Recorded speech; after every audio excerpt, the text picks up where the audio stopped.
Hey everyone, hope you're doing well. Before we get into the aircraft itself, I want to start with a concept that sits at the intersection of language, aviation, and human perception, the idea of flying blind. The phrase flying blind originally comes directly from aviation and was used to describe situations in which a pilot's visibility was so severely limited that they could no longer rely on their own eyes. In these conditions, pilots were forced to depend almost entirely on cockpit instruments to maintain control of the aircraft and understand its position in space. Over time, the expression entered everyday language. Today, it generally refers to acting without clear information, guidance, or full awareness of a situation. However, in the early days of aviation, flying blind was not simply uncomfortable or inconvenient, it was extremely dangerous. Limited visibility could quickly lead to spatial disorientation, loss of control, or fatal accidents, especially in combat environments where stress and workload were already high. No matter how fast, maneuverable, or heavily armed an aircraft may be, it becomes fundamentally ineffective if the pilot cannot clearly see the environment around them.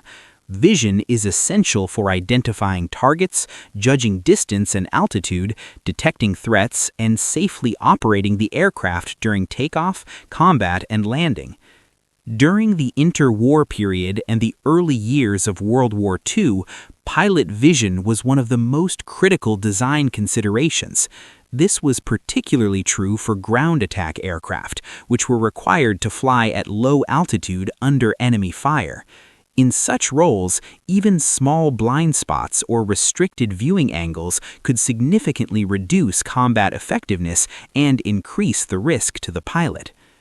Before the outbreak of World War II, the Reich Air Ministry began searching for a heavily armored aircraft capable of attacking enemy ground targets while surviving intense small arms and anti-aircraft fire. Combat experience and military theory suggested that aircraft operating close to the battlefield required far greater protection than traditional fighters or bombers. As a result, German designers were encouraged to prioritize armor and pilot survivability.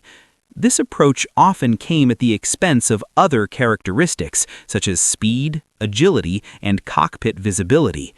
While the intention was to create a durable and resilient aircraft, these design choices sometimes led to serious compromises that affected overall combat performance. To meet these pre-war requirements, the Reich Air Ministry initiated searches for a dedicated ground attack and dive-bombing aircraft. The goal was to find a machine capable of operating at low altitude, directly over the battlefield, while remaining survivable under heavy enemy fire. This role demanded a careful balance between protection, firepower, and pilot awareness. Several manufacturers proposed designs, but only a few were taken seriously. Among them were aircraft that attempted to combine heavy armor with at least minimally acceptable cockpit visibility. Even in these early stages, it became clear that extreme solutions would face resistance from both test pilots and military planners. Two aircraft emerged as the main contenders for the armored ground attack role. The first was the HS-129, a compact twin-engine aircraft built around a heavily armored cockpit. Its design prioritized pilot protection, but this resulted in notoriously poor visibility, which pilots frequently criticized. The second was the FW-189C, a modified version of a reconnaissance aircraft. While also armored, it benefited from better overall visibility thanks to its original observation role. These two designs demonstrated how difficult it was to balance armor and pilot vision, even when experienced manufacturers were involved.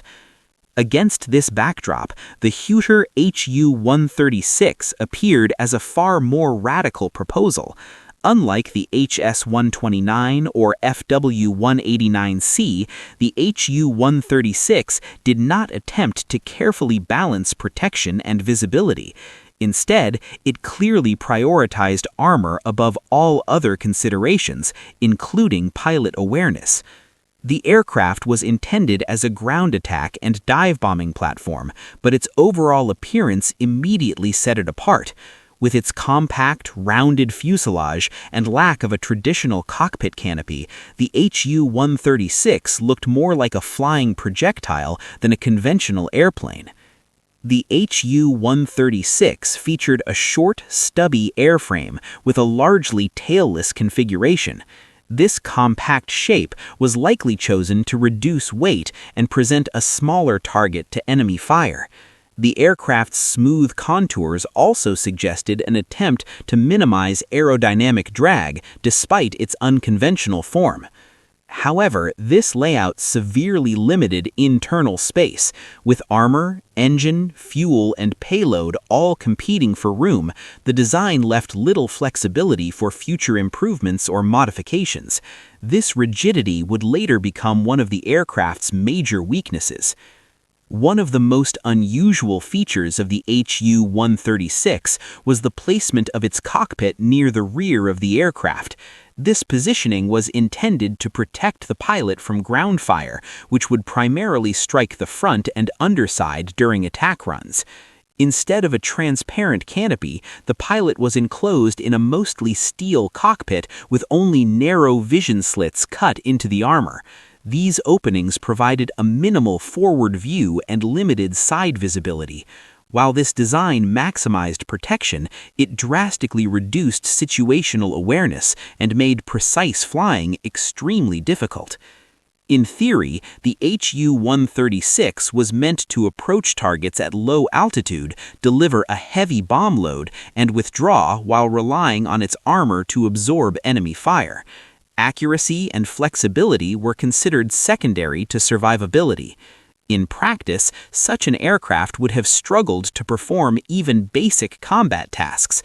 Limited visibility would make target identification, dive alignment, and threat avoidance highly unreliable.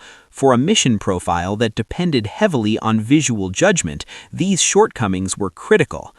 The HU-136 represents an extreme interpretation of a broader design philosophy, that armor alone could compensate for reduced awareness. While this idea had some theoretical appeal, it ignored the realities of combat aviation, where rapid decision-making and clear visual input are essential.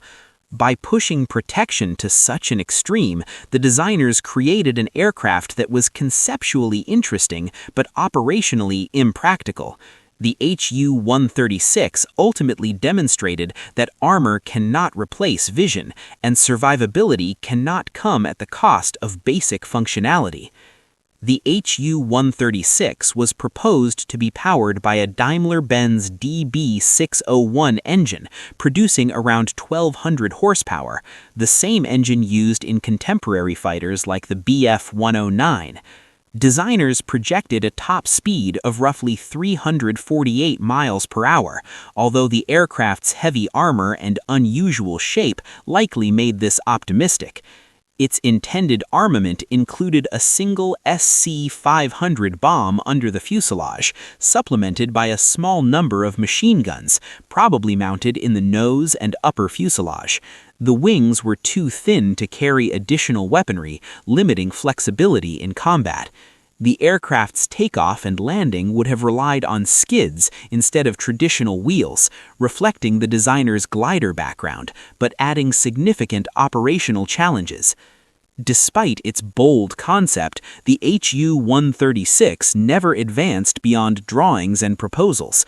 The Reich Air Ministry and the Luftwaffe had no interest in an aircraft that severely limited pilot visibility while introducing complicated logistics. Other designs, such as the HS-129 and FW-189C, offered workable compromises between armor and pilot awareness, making them far more practical for real combat. The HU-136 remains a fascinating example of extreme pre-war aircraft design.